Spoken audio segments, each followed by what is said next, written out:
I feel like I've been knitting moss stitch for my entire life and I'm kind of over it. Most definitely by the next time you see an update on this, it will have been through the felting process. I don't know that it will be felted, but it will have been through the felting process. We're in the home stretch. I'm so excited.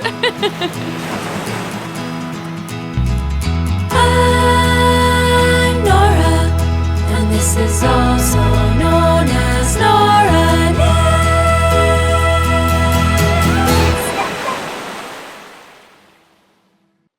Hello there, I'm Nora, and you're watching also known as Nora Knits. Thank you so much for joining us for another podcast episode today. OC just came down and jumped on me, and I'm not really sure why, but that was so kind of her to join us for the welcome today. Like I said, I'm Nora. I'm so excited to come to you today with a normal podcast episode. If you didn't catch the last video, it was sort of a hybrid of like summer knitting plans with a little bit of a podcast update. So if you missed that, you're going to see a project today that you've never seen before, as well as one project that I actually met my goal for and another that I didn't. And then I wanted to mention a quick plan at the end. I have a little bit of a knit and chat segment I wanted to do today. So things are going to be, I don't know, I'm feeling like this is going to be easy breezy and just a very chill episode with some exciting progress. I'm not wearing any knits today. It's a little bit warm here. So I think we're ready to just go ahead and dive on in. I feel like I need to start with the biggest update. If you follow me over on Instagram, then you may have already caught this, but I met my goal for my Stitches sweater by Veronica Lindberg, which was to complete the knitting on it in the past 2 weeks. I just met that goal yesterday and I'm so excited to show it to you here today. This is a colorwork yoke sweater that I am turning into a felted project. It's going to be more of an outerwear piece, a quarter zip style sweater, but I'm going to be using snaps, and I am now at the point where we're kind of just making it up as we go. We've kind of been doing that for a little bit now, but really now we're making it up as we go. Let me get her onto Helena the Hanger so I can show you the finished knitting of this sweater. So I spent the past couple weeks just finishing up all of the finishing knitting touches as far as the plain main color stockinette in the body, as well as at the ends of the sleeves here. And then going back and picking up stitches where I had cast on for the collar and working some decreases backwards. So the color work that you see in the body here is all according to pattern. I followed the instructions for the size 4XL. I'm super off gauge, so mine is bigger than the 4XL size should be. Once I reached the end of the color work yoke, I just worked some stockinette in the main color for the body. In the sleeves, I sort of reversed the colorwork sections to have it more or less mirrored after what's written in the pattern. So basically after the fuchsia magenta zigzag row, everything else is kind of just made up on the fly. And then I just worked a little bit of that main body color stockinette on the ends of the sleeves. I thought I might have to work more of this, but when I tried it on last, I'm feeling good about where things are at right now. The only last concern I had once all of that was done was trying this on. Already in this pattern, the neckline is really wide, and I think that's even been a common gripe with some people who have knit this according to the original pattern. And being that my plan is to felt this and then steek it and work a knitted collar for essentially a turtleneck, I knew that I would need to draw in my collar quite a bit more. So I went around and picked up every stitch that I had around that collar. And then I just kind of used my gauge in the felted swatch and did a little bit of math to determine how many stitches I would want to decrease to wind up with a collar that actually kind of fits probably more so like the one that I have on right now once it's felted. So that the goal is once it is felted, I still don't know how, but I will be picking up stitches around the collar, Same with around the cuffs and on the hem of this. And my plan is to then knit with a fingering weight merino, a good chunky bit of ribbing that's going to make up the collar. I'll wind up folding that in on itself as well so that it's a really, really chunky collar. I'm going to do the same thing with the cuffs. I want them to be very finely knit in that fingering weight, but I want them to be super substantial, the same way a store-bought outerwear windbreaker type jackety thing would be. So I wanted to make sure that where the felted part was sitting was kind of as snug to the neck as possible, so that the only thing that extra ribbing is going to be making up, my hope, is the vertical of the collar section.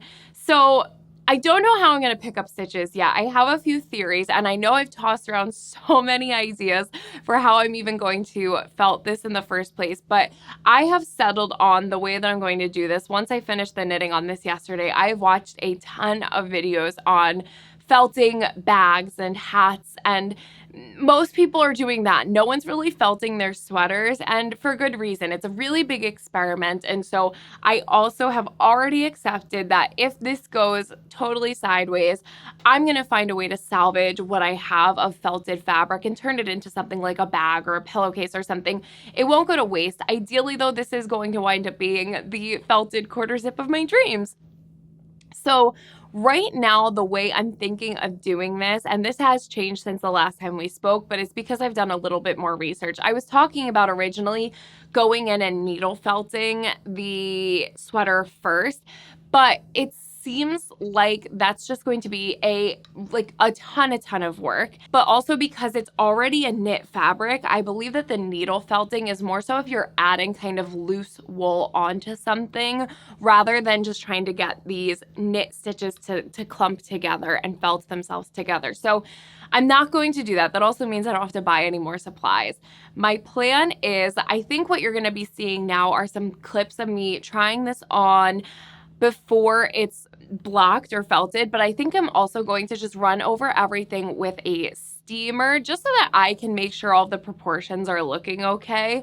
And then I'm going to be putting this in a zippered pillowcase, making sure that the sleeves are laying down on the sides of the body within the pillowcase. And then I am going to pop it in the washing machine on hot. I'm going to throw in, I have a pair of running sneakers that I usually just throw in the washing machine, so I'm going to throw those in there as well. Maybe even a sheet or just something else to kind of fill up the space in the washing machine. But what I've learned from watching all these videos is that I don't want to overfill the washing machine. I just want things in there that this in its pillowcase can kind of interact with to provide more agitation. So I'll be putting it in the washing machine on hot and leaving it in there for a few minutes at a time. I expect this to be a pretty long and drawn out process so that I can do it smartly and monitor it as I go. So I'll probably start by just doing that for about 5 minutes and then taking it out and kind of seeing where I'm at, engaging from there how long I'll need to put it in for. Now, if I do that for a few cycles and it still seems like the stitches aren't coming together as much as I'd like them to, that's probably when I will move to doing a little bit more hand felting like I had done on the swatches. But I'll kind of cross that bridge when I get to it. I'm hoping that the wet felting in the washing machine is going to do the majority of the work for me. Now, my biggest fear in doing this is that all of the layers of fabric, or the 2 layers of fabric, are going to stick to each other. And that's mostly a concern because of the floats that I have on the inside. So my thought right now is also that I'm going to pin a shirt on the inside. I'll probably grab something that's more of an athletic material or something that's certainly not going to stick and felt to the sweater itself, but something that will just act as a little bit of a barrier between the different layers of fabric. And I also think that that will help me gauge the shrinkage of this to make sure that we are working down towards that smaller size. So I'll probably use some stainless steel safety pins to just pin something in place and I don't know. That's a theory that I think might work. I also had someone comment who has a lot more felting experience than I do, and they said that they just don't put their felting projects in the dryer. First of all, it causes a lot of creasing, but also they said that that was when you get more of the layers of fabric sticking to each other. So they had suggested that by putting it in the washing machine and wet felting it, as long as when you pull it out, you're separating those layers, you should be okay. I'm also kind of going based off of the fact that anytime I've seen someone accidentally felt a sweater, I've never seen it happen that the layers are sticking together. So I'm hoping that that is going to work in my favor. So assuming I have all of the supplies that I need for this, I'm really hoping to get to the felting today. And most definitely by the next time you see an update on this, it will have been through the felting process. I don't know that it will be felted, but it will have been through the felting process. And my hope is, in a perfect world, I'll also take this weekend to a local yarn store to color match the main body color for the yarn for the cuffs and collar and all of that. Although I have already been browsing around on Ravelry to see if I can maybe shop someone else's stash for that yarn, since this is already a pretty thrifty project. The main body color and the white were yarns that I had thrifted, and the rest of the colors for the most part were yarns that were gifted. And so I'm hoping to kind of keep it in that territory, but I'm not opposed to buying the right yarn if it's going to complete the project. So I did put out a couple feelers to people on Ravelry who had colors in their stash in a fingering weight yarn that kind of looked most similar to the main body color, because right now that's what I'm thinking is going to work best for the cuffs and collar and hem and all of that. At the moment, if I can't find a way otherwise to shove a needle through the felted fabric and pick up a stitch, what I'm thinking is that I'll probably work some sort of blanket stitch on the finished edges of the felted fabric, and I might have to do that by folding it over first just to make sure I have a good bit of fabric to go through. But the thought is to, if nothing else, work some sort of a blanket stitch on the edges of my knitting to then pick up the stitches from there. And like I said, after that, everything I'm going to work in folded finishes. So it's all really, really squishy and chunky. So I feel like that's going to take a lot more yarn than I can even comprehend right now. And then the last thing that I'll have to do is I'll have steeked the front of the sweater here to about, my goal is not to go much past the pink zigzag there. And then I'm going to have to work some sort of button placket. I have already purchased the snaps for this, so I'm kind of just playing it by ear again to figure out, do I want that to be a pop of color? Do I want that to work seamlessly with everything else? I'll cross that bridge when I get to it. I am now at the point where I want to just take this day by day, step by step, one thing at a time, and just navigate each of these challenges as I cross them. But so far, I'm just in love with the way that it turned out. I didn't really wind up needing to do the color work the way that I did on the sleeves. I had done that to preserve more yarn in that main body color, and I still have about a skein and a half left of the main body color, which I thought was probably for the best in case I had to work some sort of major repair. So I guess the color work worked out, but I don't even care. It's my favorite part of the sweater. The way that the sleeves came out, I'm just so obsessed with it. My greatest fear in felting this right now is that I'm just going to lose a lot of definition in the stitches, but I'm also just letting go of all of that and excited to see how this transforms in the felting process. I'll do my best to capture that process along the way in little bite-sized amounts, at least little updates in between, so that in the next video I can give you a full comprehensive look at how that all went and maybe do's and don'ts, and you guys can learn from my mistakes. But definitely the next time you see this, we'll be updating you on at least how it went. So that's where we're at with my Stitches sweater. I met my goal of getting all of this knitting done, so it's ready to be felted. And it's a good thing because today it's been on the needles for 125 days and we're in the home stretch. I'm so excited. So we'll see how this thing goes. All right, next up, let's chat about a project that I also had set a 2-week goal for and got nowhere close to completing. That is the Manon Cardigan by Nora. It is a Chanel-inspired short sleeve cardigan worked all over in moss stitch with really gorgeous details. I am knitting this up for my sister, and I was planning to, or hoping to, have it completed by this weekend, basically. And that simply didn't happen. I'm knitting mine in the Fonte Soyu yarn. It is a silk merino blend, and I'm working on 4mm needles. I will throw her onto Helena so you could see where we're at. Although before I do, I've been keeping this in this bag that was gifted to me by my friend Shayla, who is the woman behind Black Pearl Magic. And I just have to tell you guys, this is a little bag that could. I have been reaching for this thing over any other project bag that I have, and it blows me away that this has a whole sweater project in it right now. I just love the fact that I can see that my stuff is in there when I grab this, because it's the perfect thing to just pick up, throw in my purse, and run out the door with in the mornings. So I've really just truly been absolutely loving this bag. I love that Shayla made this for me. If you've been eyeing Shayla's bags, this would 100% be my recommendation. I hope she'll have some if you're going to flock. This one's a keeper. This is the best bag. And when I'm working out of it, I literally just fold this guy back, and then it's like the perfect thing to work with. I usually have it in my purse, so it kind of just sits in there and this lays back a little bit better. But once you've done that, I mean, amazing. Here it is. This isn't going to look too different from the last time you saw it, because I was really rocking and rolling on this thing for a while.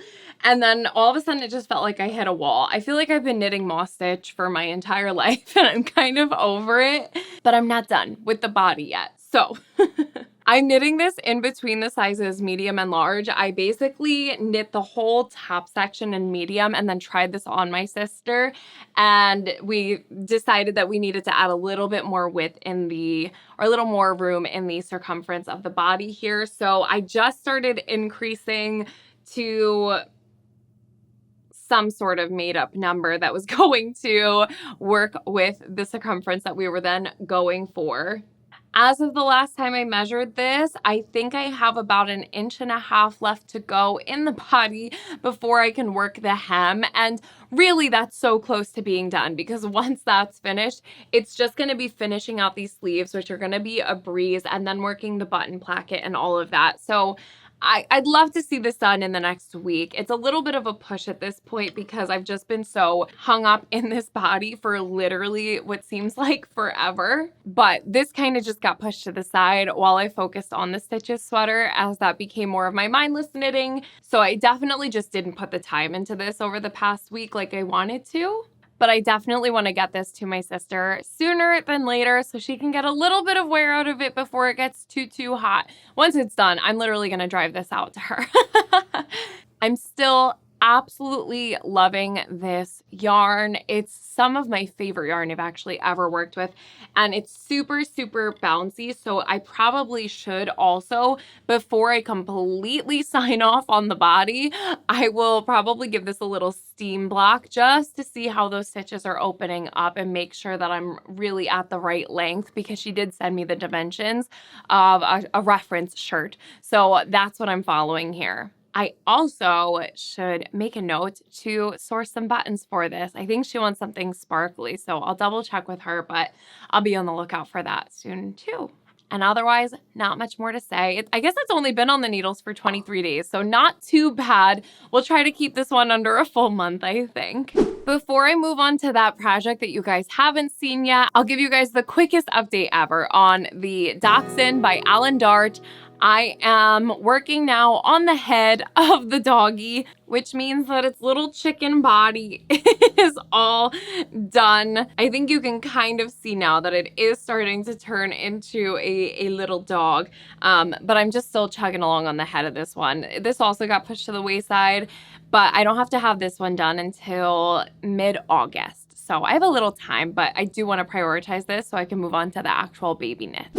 Now let's get to the exciting stuff, because in a couple videos back, I had done a summer this or that video where I was just kind of showing some summer patterns that I was interested in and some that I had already knit.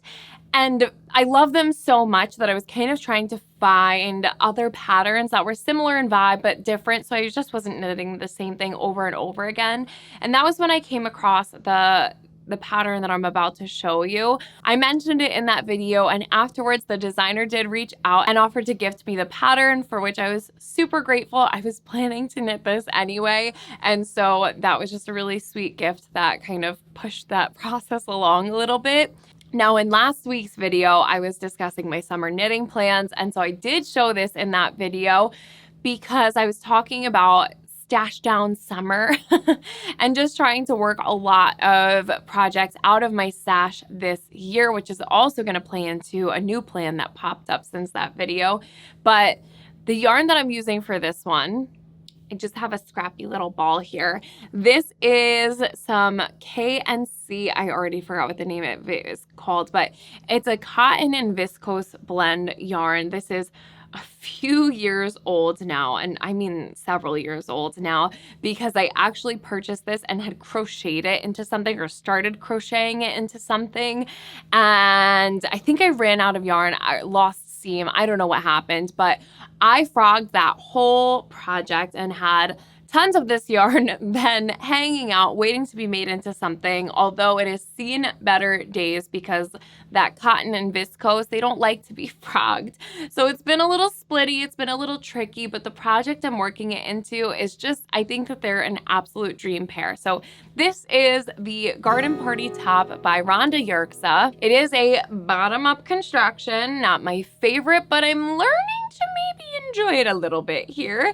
But it's all over eyelet lace, and it's a little vest top, which is just my favorite. I'm knitting mine in the size 2XL, and I'm using 4.5 millimeter needles while the pattern is written on 4 millimeter needles. That was what was going to work best for my gauge, and I have made a ton of progress on this. If I'm adding to my list of complaints about bottom-up tops, it's showing them off on this channel, because this is impossible. This is the top. Maybe that's gonna give you the best view. I'll switch this up in a second, but you can see that I have really been working, and look at the stunning drape on this. This yarn, the color is called Grassy Green, and basically the viscose has an actual like shiny metallic luminance to it. Maybe it's called luminance, something like that. But it's so mermaidy and shiny, and in this eyelet lace, it's just so pretty. And this has only been on my needles for 13 days as of today. So it's really just stolen my heart. This is one of those projects that has enough mindful knitting that you're engaged, and I've been checking off row by row just to make sure that I stay on track. But you know what you're doing every row. It's just kind of ticking off, making sure that you've gone through the whole repeat. And then each of those eyelet sections on the fronts and the back are broken up by this really substantial twisted rib on the sides. The best part I think about this pattern though is the fact that the button band is fully integrated. So there is no going back and picking up stitches. Once you've knit this, it's just done. I think that the only thing that's going to be left to do when I'm done with the back panel is working some sort of collar. I think that was what it had said, but right now the fronts are totally done. And the back, I'm about halfway through the upper part of the back. So what you're looking at here is where it was split for those fronts and backs. And then I'm just working on this whole back panel right now. I'm trying to think of the best way I can show this to you, because obviously I really can't try it on, being that it is bottom up, but because I have it on this try-it-on tubing right now, I actually might be able to kind of fudge something.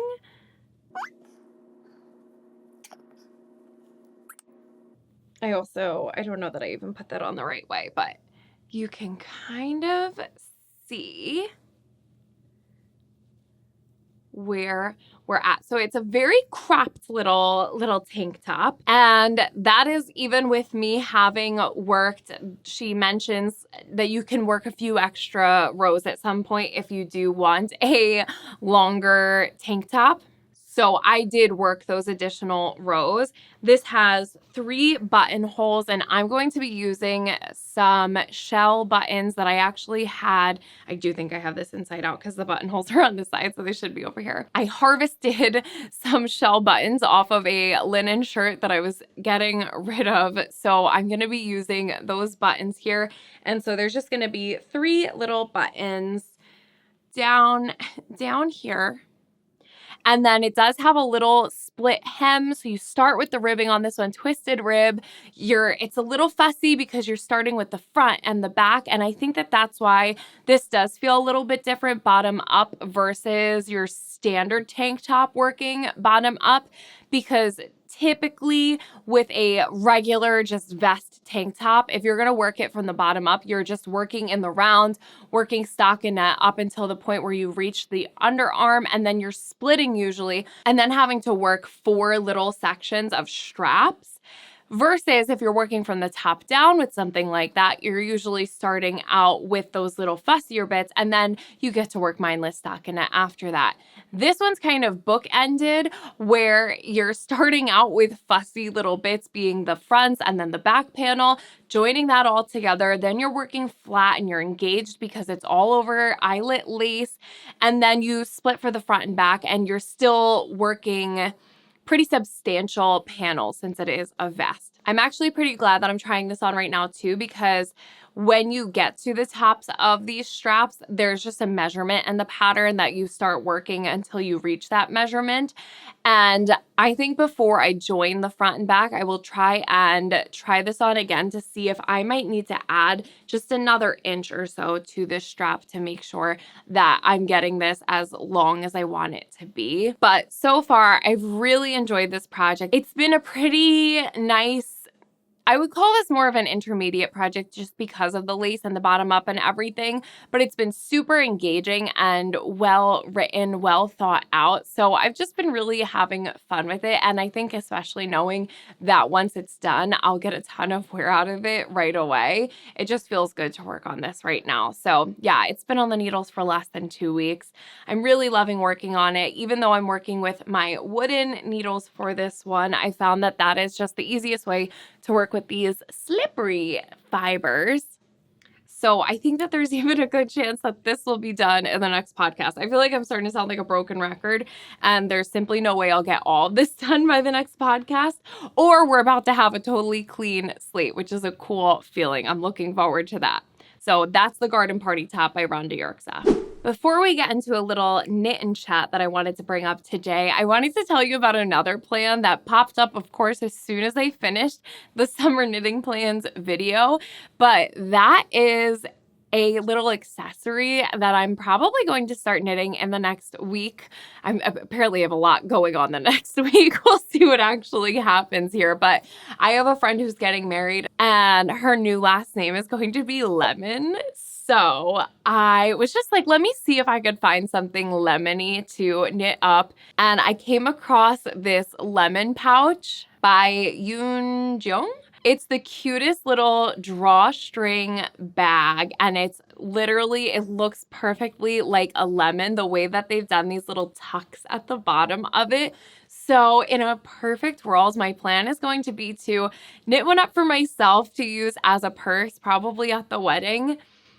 And for that, I'm thinking of using this yarn that I thrifted last year. It's actually a t-shirt yarn, but it's in a really lemonade-y lemon color, and it's a way chunkier gauge. So I think that I'll be able to make one that's rather large so I can kind of put my phone in it and stuff.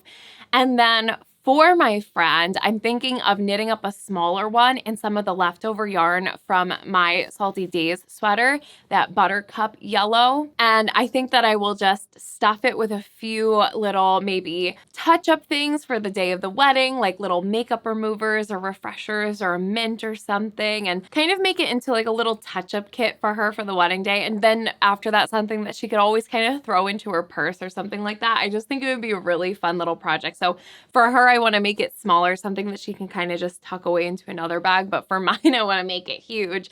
So I wanted to show it to you guys because I just think it's the sweetest thing.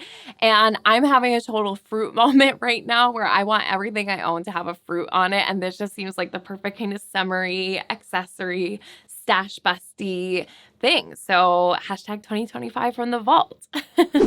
So those are all the projects that I'm working on at the moment. And I just want to roll into now something a little bit different for me. I don't usually do a knit and chat segment or anything like that, but I had watched a video yesterday and it was not knitting related, but it sparked a whole thought for me in the knitting world. So it felt relevant and I thought it would bring up an interesting conversation that I kind of wanted to get your guys' opinion on and see if you felt the same correlation between this topic and knitting. So I'll use this time to put in a little bit of work on my Manon cardigan. Let me get myself set up here. So yesterday I had come across this video from a creator that I watch a bit. He goes by Robert Reacts. He's also a makeup artist, so I usually watch his makeup videos, but he has this other reaction channel.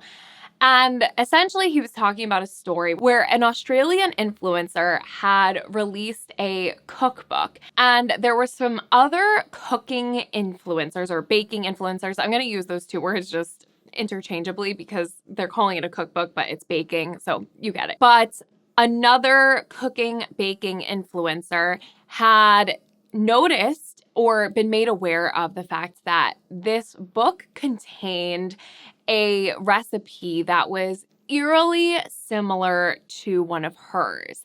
And when she was discussing this claim with her followers, she had noted that the recipe that she felt like was being copied in this book is one that she has for free on a blog website of hers.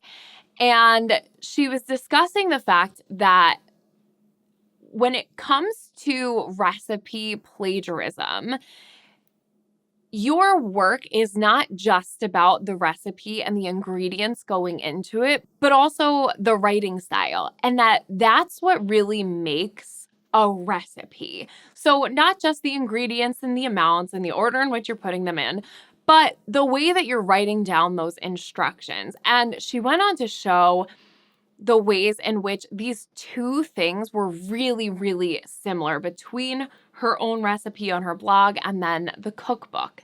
There was another cooking influencer who also had a recipe that was popping up in this book, very, very similar.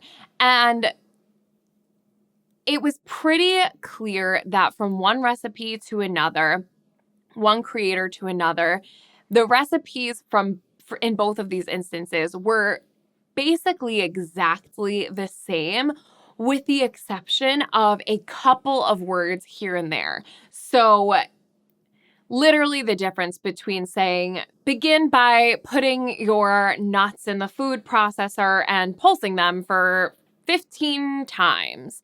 And then the book recipe would say, put the nuts in the food processor, pulse it about 15 times. Literally the exact same instruction with just a couple of words altered to make it seem like it wasn't being plagiarized. And the most obvious part of this, by the way, I swear I'm bringing this back to knitting. You might be able to see where I'm going with this. But the most obvious part to me was one recipe saying, add 1 tablespoon of vanilla extract. And then in parentheses, it says, yes, a tablespoon. And then the other recipe literally said the exact same thing with that parentheses. Yes, a tablespoon. Now, some people were coming to the author of the cookbook's defense and saying that, baking is baking. People have been making vanilla cakes and chocolate chip cookies for a billion years, and you're not inventing the wheel. So you can't be mad and say, well, I make vanilla cake, so she can't have a vanilla cake recipe in her book. And then I return to the influencer whose recipe was stolen in this instance, who said that, yeah, we are making all the same things, but we're doing it in our own way and we're writing it up in a different way. And it's those two things combined that really do make a recipe different. And that is the difference between there being an intention to copy and plagiarize and then just a coincidence, right? Because two people could happen to come out with a vanilla cake recipe at the same time, but you would see those differences in the numbers, in the ingredients, in the quantity of those ingredients, and then most definitely in the way that it's written. And so while no one owns a vanilla cake recipe, you do own your own work, and it's certainly not okay to copy that. So this made me think about the knitting world and how there's so much buzz around plagiarizing patterns and copying patterns and designs. And I know one designer that I follow, Laura Penrose, has discussed how she got some pushback for releasing her garter stitch square blanket, and people trying to say that, you're not inventing garter stitch blankets, but she is inventing the way that she's writing it. And she is the one coming up with the numbers for this blanket and writing it down for you. So yes, it is her own creative work. And it made me think about how just about every designer has their own version of a basic sweater, right? Their vanilla cake sweater. And no one really raises any eyebrows about that. But then as soon as there is a distinct design detail, I've seen so many times this become an issue for different designers where one might say that their work is being copied. And I kind of just wanted to know your take on this, because the way I see it is I believe in coincidences, and especially with the way that most of these designers are following the knitting trends, be it that everyone's knitting striped sweaters right now, or everyone's knitting a lace tank top right now, and we're all kind of looking at the same fashion sources as far as where we're all shopping outside of knitting. So I believe that there are more than one designer who could all have the same-ish idea around the same-ish time. And I also believe that if two designers were to write up a basic raglan sweater, they would go about it in two very different ways, even if it was at the same gauge. Even if it was using the exact same yarn, both of those patterns would look extremely different because it's the voice behind the pattern. And to me, that's why you can have thousands of basic raglan top-down worsted weight sweaters on Ravelry from different designers. And while no one's reinventing the wheel, you're gonna prefer one over the other. And it usually boils down to the writing style. I know that that's a huge thing for me, just the way someone formats a pattern. You could write the same words on the page and I would rather knit one over another because they formatted it in a way that's more pleasing to my eye in particular. So my point in discussing this today was, as someone who is interested in dabbling in the design world, it is a great fear of mine to make someone else feel like I am copying them in any way or stepping on their toes. And I know that I would never personally do that. You would never, ever, ever find me copying or plagiarizing a pattern. And I have to believe that most designers out there are not simply taking one designer's pattern, swapping out a couple of words, and then putting their own name on it and trying to sell it as their own. But I do have to wonder, at what point is it no longer just taking inspiration from someone? And When do you cross that line into stealing someone's idea? To me, those lines feel very obvious. Like I said, you would never take someone else's math and numbers and just work them into your own pattern. So I guess the question that I wanted to ask is, when does it cross that line? When does it go from being inspiration to something more nefarious than that? Like I said, I firmly believe that based on what I've seen from this cookbook fiasco, it truly does seem to me like this work was directly copied. I mean, when you're adding notes like that, yes, I mean 1 tablespoon of vanilla extract, that is the voice behind the recipe. And I can't believe that someone in their right mind could so blatantly copy something like that and think that it's okay.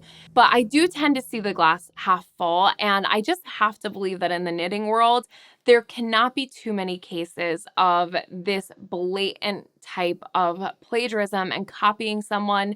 But then I also acknowledge that the lines get so blurred between who had the idea first and how do you know that we weren't both just inspired by the same thing at the same time? And it made me think about music too. Everyone's working with the same set of notes and the same set of chords. And all of the time, you have songs that reference the same chord progression and maybe even at the same tempo and maybe even with similar lyrics. But at the end of the day, anyone who's putting out their creative work, I do think that the most important thing is that anytime you are releasing your own ideas into the world as patterns, I think that that's why it's so important to have your own point of view and your own voicing in your pattern writing, so that every designer out there can put out their basic raglan sweater, and yet you'll still know that it's each of their own creative work that has gone into it. And you might just prefer the way that one designer writes something over another. After all, I think that's why the most popular designers are as popular as they are, because once you start following someone's pattern writing style, it becomes comfortable and you notice the formula within it. You understand the way that they're going to write the instructions on the page, and it removes that hurdle.